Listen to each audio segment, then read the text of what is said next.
On today's show, are the Mavericks just the season from hell team because of their injuries, or have they proven that there's actually something special there? I'll tell you what I think on today's Locked On Mavs. I'm gonna get a city like that. Dogs, all of us, all five.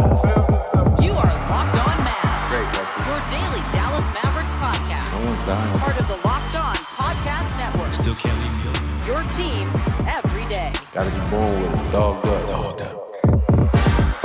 And welcome. You are locked on to the Dallas Mavericks, your team every day. My name is Nick Angstadt, media member covering the Dallas Mavericks for 10 years. Thanks for being an everydayer. Making Locked On Mavs your first listen. Today's episode is brought to you by FanDuel. Download the FanDuel app, get $150 in bonus bets if your first $5 bet wins. And joining me, as always, my co-host, media member, the season from hell hero, the One More Thing King. What you got for me, Isaac Harris? Just want to publicly say that Wicked got robbed. Oh, so did Complete Unknown. Timothy. I'm just kidding. I haven't seen half those movies, but I did thoroughly enjoy Wicked. And we were tuning in for the Oscars to see if Wicked come away with all this stuff. And although I did love Dune too. But are you holding space? You're holding space for that? Yes. You're holding space for it right now? I am. Today's episode, we're going to play Something or Nothing, where we talk about, is this something or is it nothing? I'm going to talk about some roster moves with Nico Harrison. We'll talk about Kai Jones, the signing from him. Is it something or nothing for the Mavericks? Quentin Grimes going off the other night. Caleb Martin still injured and still out. An interesting trend with Nico Harrison and some of the moves that he's made and some of the extensions that he's offered. But let's start here. Recently, a chart came out. Somebody went through. Shout out to user on Blue Sky. Shout out to S-Rad Joker. Oh, Blue Sky making an appearance. Went through, and there's also an X account. It's S-Rad Joker as well. But went through and charted all the games missed from all the teams and used this stat from Basketball Index called LeBron, which is just like a catch-all type valuable player metric where it's like, all right, how much is your LeBron? How much value do you bring to a team basically using one stat? They took this one stat and they used it as a wins above replacement metric. And they're like, all right, how many wins above replacement does Kyrie bring, right? And so you take that number and how many games did Kyrie Irving miss?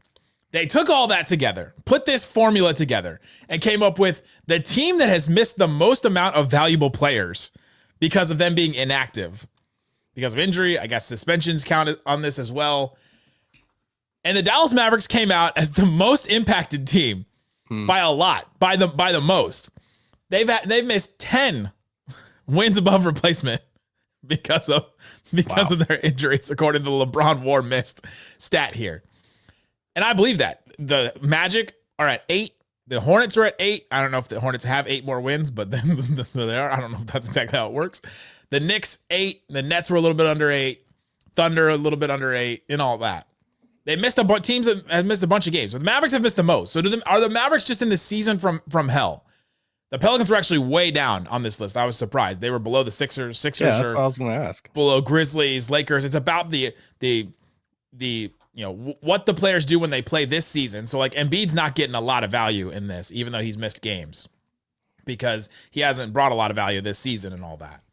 The Mavericks have missed a lot of value this season so far. They've missed a ton of players. You could chalk it up as a season from hell, but you could also take a look at this team and say, this is a team that's enduring, and they're in the position that they're in right now, 9th in the West, about to play the Kings on Monday. Big game for them to try and figure out in the standings, tiebreaker and all that. We're recording this during the Timberwolves game, but everybody's all kind of bunched up right there from 6 to 10. And it could go any way. The Mavs could finish 6th. They really could. The Mavs could really finish in 6th. Out of the play-in and all that. They could also really finish in 10th. And be one game away from like being completely out of it when the play-in comes. And so to me, I think that because the Mavs are in that position, it's proved that they have endured because of these moves. What say you, Isaac Harris? Yeah, I mean, can I do the cop-out and say like both? I'm going to do the WFAA thing. They have a game called No Fence Riding. You gotta pick one or the other. No, I mean, I think it's definitely endured. I think if you do hand out we've listened to Bill Simmons for years, and he always jokes about what team's the season from hell team, and from NFL to NBA, whoever. And it's like, the Jalen Suggs injury happens for Orlando, and they are definitely the team in the East that has went through the most stuff this year. I mean, I think Dallas is like the clear winner of this because you combine the injuries with the trade, and it's like, I mean, if the Mavericks land at 6 at the end of the season, I mean, this is, a miracle. All right. So, and another part of this too is you got to remember Luka only played 22 games for Dallas this year. So he had been out a long time before this trade. I mean, we all know it's Christmas Day, he got hurt, but it's like, it's just 22 games that he played for Dallas. It's not like he played the whole year. So if you do that, and he missed all of preseason, so he was ramping up at the beginning of the season too, right? Yeah. So if you like look at that and you're like, all right, if you just take the names out of it and you say, all right, alpha superstar in this slot on your roster, you've only got 22 and a half games from that spot on your roster because your replacement of that was Anthony Davis, who gave you a half. So, and until he got hurt. So you've had 22 and a half games of your superstar block on your roster in action. And then, I think it's a testament to the season that Kyrie Irving's having. I think it's an all NBA season. He rightfully was all-star after, AD missed, but it's just, I think it's of endurance at the same. It's recognizing like, holy crap, this year has been unbelievable. Like, I want him to go on a run, but then there's another side that's like, all right, so when does next season like start? Because this year just feels like insane.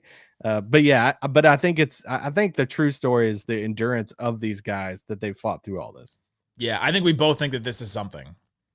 Yeah, no, I do think it's something. And I think it's something that, if they do finish, 6th here, like, we were debating, not too long ago, it's like, are they going to tank?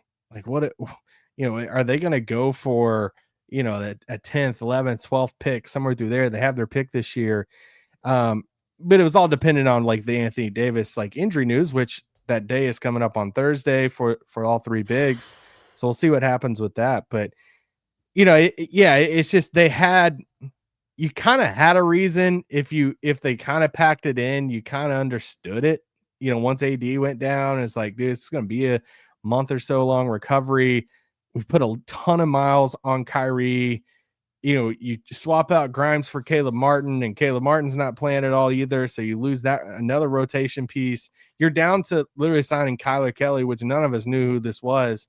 And, asking for these minutes in like a 10-day, it's like, Moses Brown, save us.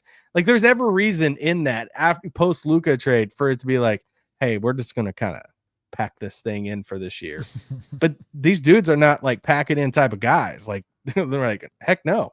We're going to keep winning games, and I know they lost the other day, but still, I think it's a huge testament to these guys. It is. I think it absolutely is testament to that. I think Jason Kidd should get some credit for that too. We give him a lot of blame for a lot of things, and I think there still is a lot of things to blame, but I'll give him credit for this team continues to win. Like, you look at what the Suns are doing right now, and you look at some of the infighting and the thing that Devin Booker said about, Bud coming to him and saying for him to be quiet during timeout so that he could get his voice heard, that kind of stuff. Like, that's not happening with the Mavericks right now. It could be, right? Kyrie could be out there, and we've seen him with coaches in the past. You talked about Steve Nash and said, we all coach. KD coaches, I coach. Nash goes like, right? Like, didn't give coach any credit, but he has not done that. He has been a great leader. Him and Jason Kidd have been on the same page. Klay Thompson, he came in to play with Luka, and he could be all frustrated and in his head and, and sulking. And man, I came here and I thought we were going to win a championship, and now we got him all this, and I didn't sign up for this, and I signed up for 3 years, and blah, blah, blah. Nico Harris promised me this and this. And yeah, I left my boat and my happiness and my dog and whatever else, Rocco.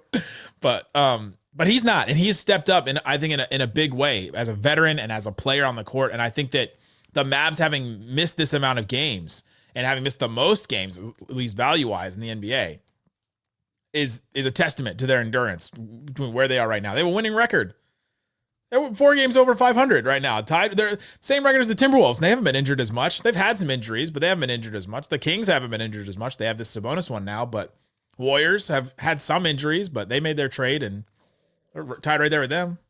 Yeah, I mean, fascinating. just go to the whole statement of, hey, if Luka only played 22 games Luka's only going to play 22 games for the Mavericks this coming season. What do where do you think they finish?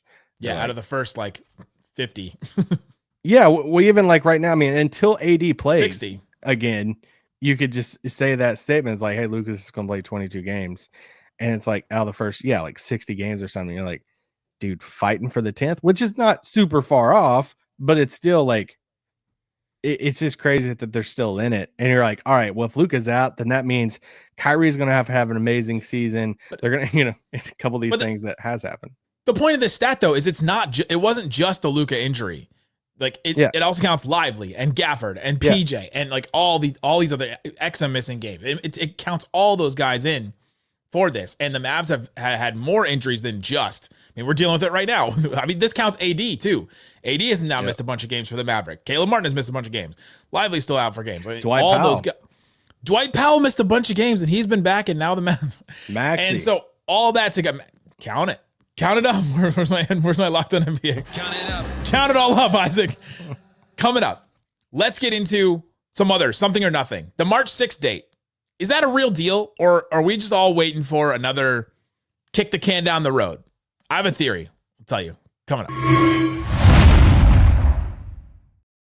Today's episode of Locked On Mavs brought to you by FanDuel. FanDuel Sportsbook has all kinds of props and odds, things that you can use to get in on the action. Right now, you can get a bigger payout with same-day parlays or all kinds of stuff at FanDuel. It's not just NBA. They have NFL futures as well. You could do college basketball. Isaac, I know you're a big Tar Heels guy. Yep. Are they anywhere near anything? No? Tough right now. I know I'm rooting for my guy Zach Blackerby, locked on Auburn, and Auburn is plus 330 to be the champions in the tournament right now. You can also look at some of the conference tournaments and things like that. So I'm looking for Auburn. I'm trying to figure out what's their Final Four. They're minus 160 to reach the Final Four. Duke is minus 145. I know you love that. Houston plus 140. Florida plus 165. So you can pick a couple of those to win. And if you do win those bets, you can get $150 in bonus bets at that first $5 bet win. So go check it out. Again, FanDuel.com. FanDuel, official betting partner of the NBA. Shut it down! Let's go home! See you guys at the lottery. Thanks for hanging out with us on Locked On Mavs, being part of the show, part of the Raccoon Squad, what we call our listeners. We appreciate each and every one of you for checking out the show. We'll continue to do this show. We'll do every post game. We'll have a show daily for you wherever you're watching on YouTube or the podcast or on KFAA. Shout out if you're watching us on KFAA. Appreciate each and every one of you that watches us. I had an usher. Shout out to Vincent the usher that came up to me at the Mavs game and said, "Hey, I saw you on KFAA." So shout out to you. Let's go. I got stopped at a bowling alley the other day. Did you? Yeah. And also shout out to Miss Cohen's class who had the Lemonade for Lively fundraiser in Grapevine the other day. I went there and I had a student come up and say, "Hey, I gave you that shirt." Yes, I'm so mad I missed this. I put this on my calendar on my and everything. I'm sorry, you guys. Shout out. All right. Something or nothing. The Mavs have now set this date, or at least Jason Kidd set this date. We talked about it. I did like an emergency pod for it. This date of March 6th, which is now Thursday, where they're going to reevaluate Anthony Davis's injury, Dereck Lively's injury, and Daniel Gafford's injury. They're all different injuries, right? Like they're all completely different. It just so happens that they decided that this is the day that they're going to reevaluate everybody, kind of just to me, I think to pacify all of us, to not ask questions and to just say, all right, well, we'll just see what happens on that day. And then after that day, they kind of have like 20 games left in the season. So April 6th is so to me, if I'm going to say something or nothing, this March 6th day, I think it is something because I do think they are actually going to evaluate them, and I think we'll learn something. But I do think the more that I think about it, and maybe this is just the negativity setting in, and I can already feel the comments and the DMs I'm going to get all across platforms, that I just think that they're going to kick the can down the road and be like, it's another couple of weeks for, in a couple of weeks, we'll reevaluate Lively. Oh, in a couple of weeks, we'll reevaluate Gafford. Oh, in a week, we'll reevaluate Anthony Davis. And I think they'll just keep kicking it down the road. It just seems like what this franchise, like from all we've seen from this franchise, from injuries this year and the way that they've reported on it, or at least what they've told us, I feel like they're just going to do that again and kick the can down the road. So to me, it is something, but I think the actual thing that we're going to learn that day is nothing. I'm actually going to back him a little bit on this. Okay. I just think, what day did they give us that March 6th date? A couple weeks ago, 3 weeks ago? I know it didn't feel like over a month ago, but probably 3 weeks ago. I don't know how to judge time in this time of season post Luka trade, but I just think that for the Mavericks in this time frame, I think they looked at it, they seen where they're at in the standings, they know where they're at with all the injury. It's February 20th, so it was almost 2 weeks ago. So it was like 10 days ago, basically. 10 days ago? Mm-hmm. Crap. Okay. I know. No, I think they pushed the date back, or they threw out this date as a date. This is just me being like speculative here. Of this was the date that we're going to kind of decide, are we going to pack it in or not? And I think, like, based off what happens over these 2 weeks to March 6th, because we still have a couple games until Thursday too. So it's like, man, if we lost a majority of these games and we're like right there with where Phoenix is at, then it gives us this March 6th date of like, hey, we kind of see the direction for those final like 3 or 4 weeks of the season or month of the season. But I think we're going to get some type of update, and I think it's going to be real. And I think they're all going to be a little different. I'm kind of predicting a Gafford out for the regular season, Lively reevaluated in 2 weeks, Anthony Davis either like day to day or like evaluated in like a week. And I think that's like, they can't make him day to day. Well, we got to get rid of the day to day and the street clothes. We can't say any of those things about Anthony Davis. That isn't going anywhere. But I think AD's, I could be wrong. I think we see AD before the other two guys. I agree. I think his injury was less than theirs. Yeah, and I feel like we do see Lively back after AD at some point, but I think it's real, and I don't think that I think they're too close to everything right now to pack it in. I think they're going for it. I think they're going to try to get the guys back, and yes, obviously you try to shoot for the 6th seed, but I think they're sitting there telling themselves what a lot of people are saying too, like a lot of Mavs fans are probably saying too, and I mean myself included, of man, if we get AD and Lively back and we're like really healthy, like, who are you really betting? Betting at that point to like, it just hits a couple different ways there in the play-in tournament, and you're the 7th seed, and it's like, or whatever it is. So it's like, I don't know. Depends on where they're at, and I think they're going for it. And I think March 6th is a real date for them. I think it's a real date that they'll actually evaluate. I just think they're going to kick the can down the road. All the things I think you said, they're going to be like, all right, Anthony Davis, another week. Okay, Gafford. I feel like the kick the can down the road would be like hey, we're going to reevaluate these guys in like 3 weeks or I know. in 2 more weeks. But I think that's what they're going to do. No, but I think it could be like, would you still think it's kicking the can down the road if it's staggered though?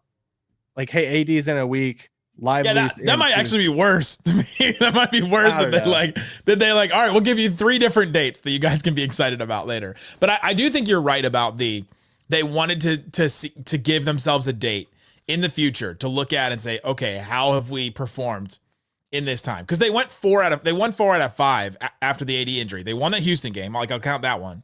They won against Golden State, Miami, and they won against Golden State, Miami. They lost to Sacramento, and then they won against Boston without AD before the trade was finalized. Before that, so like they were playing well then, and they go, okay, well then after the deadline and after the All-Star break, we'll see. So then they win against New Orleans. They win against Charlotte. They lost to Golden State, LA, and Milwaukee, but the LA game was kind of close. The Golden State and Milwaukee games weren't that close, and so but you did stay afloat, and you won a majority of the games. You've gone 5-4 with including the Houston game since the AD injury, and so you have stayed afloat. And so I think you're right that they just looked at it and said, all right, well, let's figure out what the season is going to be, reevaluate how these injuries are going to go, and then go from there. I think you also get a look too. I know we always laugh about this. Early in the streak. No. Well, yeah, but we laughed about this like earlier in the season of like, hey, we're going to predict the schedule for December and wins, loss. At the end of the season, I do think it's a little bit closer to more realistic because teams are more drastically going for either like, hey, they're trying to lose out hard, or like these teams could be positioning for, so like you look at the Bulls next weekend on the 29th. The Bulls, their pick is like lot. No, they got that pick back, right?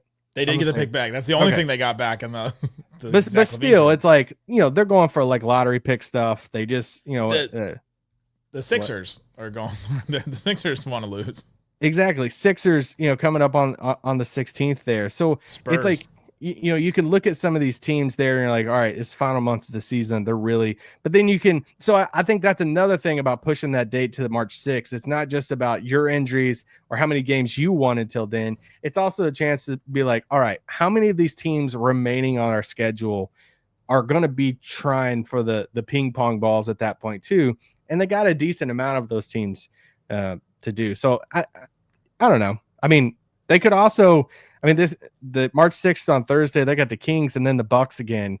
And the Bucks just they just put it to them with the size. So, what if the Mavs lose the next 2 games and it's all right. I'm done. Next point. Okay. So Kai Jones. Coming up, Kai Jones, something or nothing for the Dallas Mavericks. And PJ Washington gave an update on his injury. Something or nothing. I'll tell you. Come on. Today's episode of Locked On Mavs brought to you by DoorDash. Right now, if an NBA player scores 50 in a game, you can get 50% off an order, up to $10 off the next day from noon to midnight. I don't think we got a 50-point game in the NBA. We got a 41-point game from Jalen Williams. Pretty close, 9 points away. But monitor the NBA, see if you're going to get a 50-point game, and then you can take advantage of it with Dash Pass. Dash Pass members get that 50% off an order, up to $10 off the next day after a player scores 50. You can take advantage of that. If you have a late-night craving and you're like, all right, these Mavs are playing some late games, what's going on after that? You can get DoorDash at any time. I'm sure you have at any point of the day or night. So go check it out. Sign up for Dash Pass. Be ready to save when any player scores 50 or more in a game. Dash Pass members get 50% off an order the next day, up to $10 off. Use that promo code NBA50. The letters NBA, then the numbers 50, NBA50. From noon to midnight after 51 game on eligible orders of participating merchants. Must have an active Dash Pass account. Terms apply. Visit DoorDash to learn more. Shut it down! Let's go home! Thanks for hanging out with us on Locked On Mavs, being part of this show. We appreciate you for checking out. All right, Isaac. PJ Washington had a setback with his injury. He left the game with the Bucks after missing the game before that. Then he came back. He's been in and out, in and out. Well, at the Mavs ball tonight, courtesy of Mike Curtis, our friend from Dallas Morning News, he said PJ Washington said it was probably too early for him to come back from the injury, but I feel like I'll get better. I'm not really worried about it at all. Just got to get it reevaluated and go from there. Is he going to get reevaluated on March 6th? That's my question. No, do them all on Thursday. Is that something or nothing? PJ's quote. Nothing. Yeah, I think it's nothing too. Yeah. I get it. There's going to be a lot of people that's like, another person they rush back early. They did the same with AD. It's an easy thing to like jump to there, but it's also an ankle sprain. So a lot of, I don't want to like get into like doctor stuff or whatever, because I'm not a doctor. Do it. Let's do it. Let's do this. Let's do the Twitter doctor thing. I'm not a doctor, so I don't know. All right. Caution this that I'm not a doctor, but I feel like ankle sprains, there's a lot of that has to do with just pain tolerance. And obviously, you gotta, get it built back up and stuff too. But I think he just knows his body more than anybody when it comes to, he's probably twisted his ankles all of his life and sprained his ankles. So it's part of being a basketball player. And he's probably wanting to be out there, just as bad as anybody. And they want to win every game right now. And he knows that they need him so bad. So I don't expect him to be out too long, but we'll see. The Mavs made some moves. Looks like Moses Brown is on his way out. He finishes 10-day out. Kai Jones is now reportedly going to be coming in on the other two-way spot. Kyler Kelly, according to Mark Stein, is going to be the one out. That's what we expected. We talked about that yesterday. But to you, Isaac, something or nothing, Kai Jones coming in as the other two-way guy. He'll look great with Luka. No, sorry. That was on purpose. Slightly did it on accident on the last post game, and it was hilarious. He was like, when they get just with the offense with Luka, and I was like, oh god, here we go. How many times are we gonna do that? Sure. He's 24. He played for the Clippers early this year. I even had like a tweet earlier when we were playing the Clippers. I was like, Kevin Porter, Kai Jones, pick and roll. This is what we're doing. Like right now. Here we go. The thing with Kai Jones is he was super athletic, coming into the league, and he plays above the rim. And it looks crazy because he's 6'10", 6'11". He's bounced around a little bit. He's had some Instagram videos and stuff. Mixtapes, or was it something else? Some interesting online content. And I mean, if there's ever been an opportunity for a young guy trying to get a shot in the league, it's going to be Kai Jones, because he's trying to show that he can do this in the league, and he's going to get like probably the Moses Brown like minute spot. If he shows something, because how many other people on the roster are 6'11"?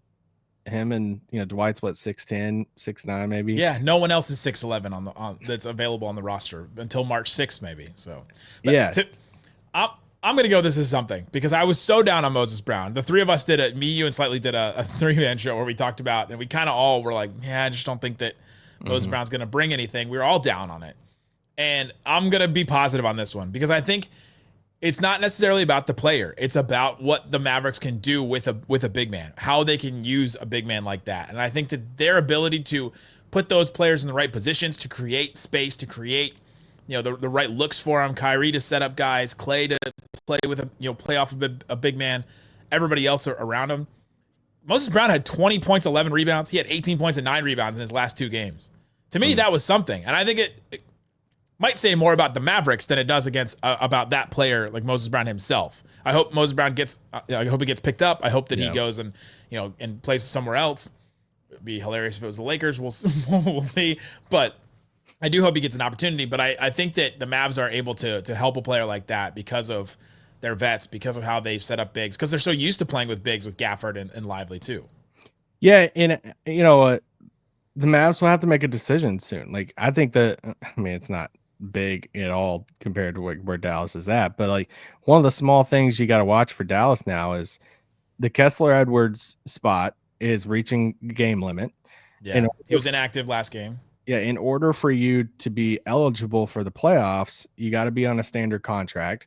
Yeah. So will Kai Jones come in and prove to the Mavericks, hey, like, I'm worthy of taking like a Kessler Edwards spot of being like a standard contract? Or do they view it, and Kai Jones doesn't view it as much, he doesn't show a ton, and then they look at Kessler Edwards, he's reaching his limit, and they're like, hey, we'd like to have Edwards kind of like as a depth guy, in the playoffs, so we'll convert his two-way to a standard contract, something like that. So they'll have to make that decision in the near future.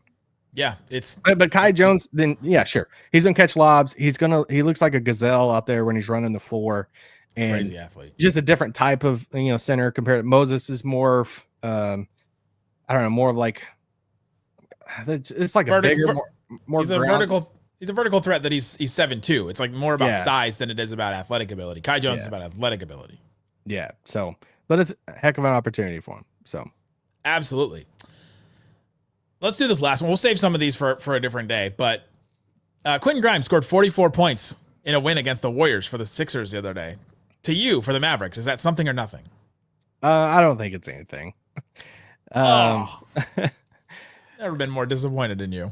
No, I'm super happy for him. And do the Dallas Mavericks need him right now? Heck yes. Yes. But it's like, it's also on a team that is tanking. And I feel like some of these teams that, their main players are missing games or they're trying to lose games, you're going to see the Mo Williams of the world. Some of these players go off for a 35, 40, 45 point game. Mo Williams was an all-star. Okay. If he goes on a stretch, then it's like, all right. Not that, we need any more evidence of. Anyway, come on. Mo Williams was an all-star. LeBron might be the GOAT. He made Mo Williams an all-star. No, he's not. He made Mo Williams an all-star that year. To me, this was something. This is something to me. I talked about it yesterday. What is it? To me, it's the Mavericks gave up on another young talent that was younger, had more upside, and in this game, he proved that he had more upside than a Caleb Martin. Do you know what Caleb Martin's career high is? Playoffs or regular season? No. 28 points. Let's go. Like, it's not all about points, but they gave up on a guy and moved on from him. And slightly brought up this point yesterday on the show. It's been reported by Kevin O'Connor, I guess, that Quentin Grimes' agent asked for a trade and wanted him to be traded from the Mavericks. And so maybe that was a sign they weren't going to sign. He was going to be a restricted free agent anyway. So the Mavericks could have played ball there and actually been uncomfortable with it and actually tried and gone for it to me. But you also don't have to give in to that player. If you want to win now, if your goal is to win now, I think Quentin Grimes is better to win now, and he's better in the future too. And so that was to me. It was something to me because it showed that I think he does have more potential than what Caleb Martin could have. And maybe Caleb Martin fits different things. I understand that, but I didn't like the trade then. And this game like made it look even worse to me. Yeah, I just don't know what the ceiling for Grimes is. I never viewed him as a starter type of guy. And by all accounts, he wants more money than what Caleb Martin's getting and is committed to for the next few years. So I just always viewed it less about the player and more about the business side of like, hey, we're trying to get this extension made before that October deadline. Grimes wants this deal that's, 12, 13, somewhere through there, probably annual salary. They're like, hey, we're not going to give that to you. Like, sorry. Like, we're not going to do it. And then they looked across the market and they're like, all right, who's somebody similar that is making around the contract that we wanted to sign him to and that's under contract for the next few years? And they saw Caleb Martin and they're like, hey, we'll take Caleb Martin. And bam. And it's like, yeah, super bummer. So I don't think Quentin Grimes is, going to be Donovan Mitchell in 2 years. So I don't know. Out. You watch my boy Grimes. But I'm happy for him. I like him. Caleb Martin will be a good player for the Mavericks. They're gonna test him out. I think on Tuesday they said at practice and see if he can play on Wednesday. That's what Jason Kidd said after the game the other day. And so he'll be good for the Mavericks. But I just think I was disappointed because I thought that Grimes had more potential, and I think in this game he showed that. We have more stuff to get into that we didn't get to today, but we'll do more episodes. We'll probably have this will probably be the Wednesday episode. We'll do some more stuff like this. We'll have the post-game show tomorrow after the Kings game. Guys, thanks for hanging out with us on Locked On Mavs. Check out the links in the description to find more ways to follow us, the text line, the newsletter, all that. Thanks so much for listening to Locked On Mavs. Peace out. Boom.